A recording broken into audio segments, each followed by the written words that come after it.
This is In Case You Missed It, your national agriculture news recap for the week ending May 9th, 2025. Mexico is set to dethrone Canada as top buyer of agricultural products from the United States. U.S. food and agriculture exports to Mexico reached $31.4 billion in 2024, just behind the $32.4 billion worth shipped to Canada.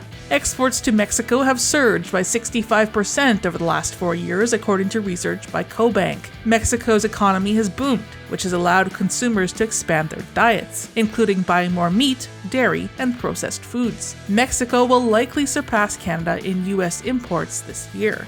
However, Markets Farm analyst Bruce Burnett pointed out that these U.S. exports to Mexico are not displacing Canadian exports. Mexico purchases different goods from the U.S. than it does from Canada.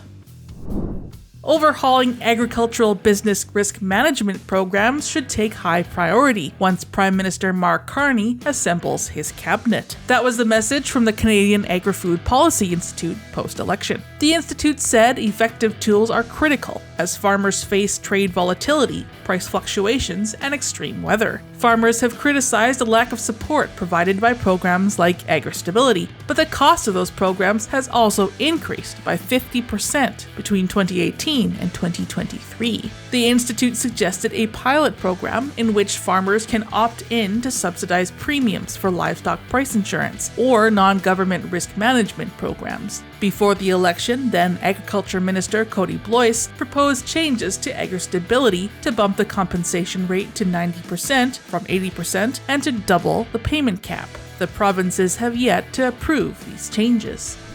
The merger between grain giants Bunge and Viterra is being stalled by trade tensions between the U.S. and China. That's as per reports from Bloomberg late last week.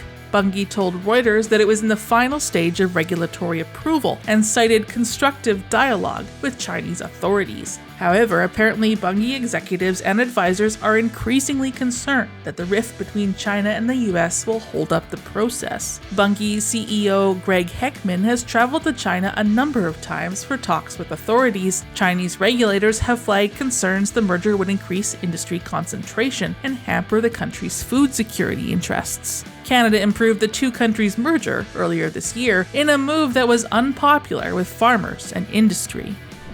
In case you missed these and other stories, visit the Glacier Farm Media Network, news that matters to farmers across Canada.